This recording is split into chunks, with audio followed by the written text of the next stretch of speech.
What if you could 3D print stunning modular dungeon walls that drag your players deep into the adventure and work with a variety of tabletop games? Well, that's what we're looking at this week on Short Rest Studios. Hey there, adventurers. Welcome back to Short Rest Studios. My name is Judd, and this week we're taking a look at these 3D printed dungeon walls from Saucermen Studios. These are the Dungeon Assault modular walls from Saucermen Studios Assault Series terrain. They're 3D printed right here at home as a quick and easy print, and I'm going to tell you how I did it, and I'm going to talk about what I think about these modular walls. So let's dig in. So like I said, this was a quick and easy print. I just wanted to see how quickly I could throw them on there and get them done and see what happened with a minimum of setup. Now, I did look at Saucermen's recommended print settings for their terrain, and that is what I used in my slicer to get these ready to go, but I didn't tweak anything. I didn't test anything first. I just basically sliced these and hit print. So I printed most of these on my Elegoo Neptune 3 FDM printer, and these are recommended for FDM printing. You could probably print them with resin, but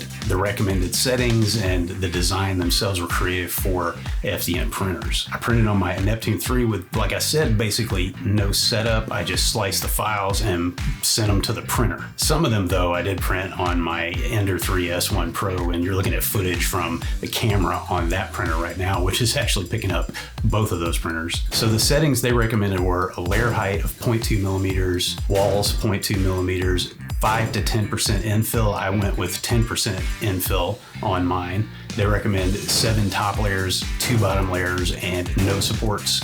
Supports were not needed for this print, which is good news. So I did have one wall that didn't print out, and it was this one here that has this circular opening with the bars in it. It printed, but you can see that the bridge at the top of that arch failed in the print. It's still a usable print, and probably nobody's going to pay much attention to that, but it's there, it happened. You could try printing it with supports. I could also probably go back and tweak my settings and see if I could get it to come out right. But I only recently got this Neptune 3, and I haven't really put it through its paces yet. This is really the first thing I printed on it. Hey adventurers, real quick, as always, I'm going to ask you, if you're getting something out of this video, please do me a favor, hit the like button.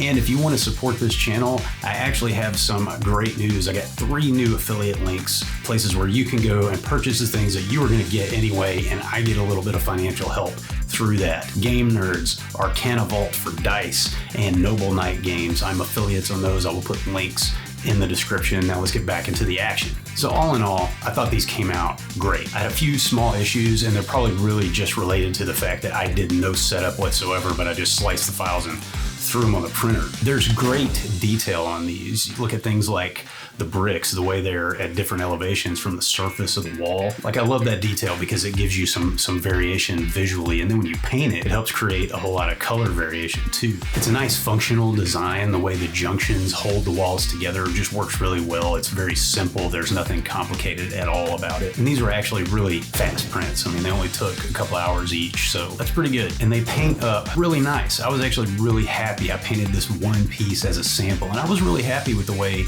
that it came out. I just did a quick dry brush with my usual dungeon tile color palette and added a couple of bronze touches just to give it some flavor. But I'm really happy with the textures and everything, and the way the different elevations of bricks, stones in the wall really helps create some variation with that dry brush, a lot of variation in color, light and shadow. You can see the layer lines, which is probably just something you're gonna have to deal with most FDM prints. But all in all, I actually think the texture is pretty nice. It looks really good painted, and I think, man, this will look pretty outstanding on the table. So what did I not like about them?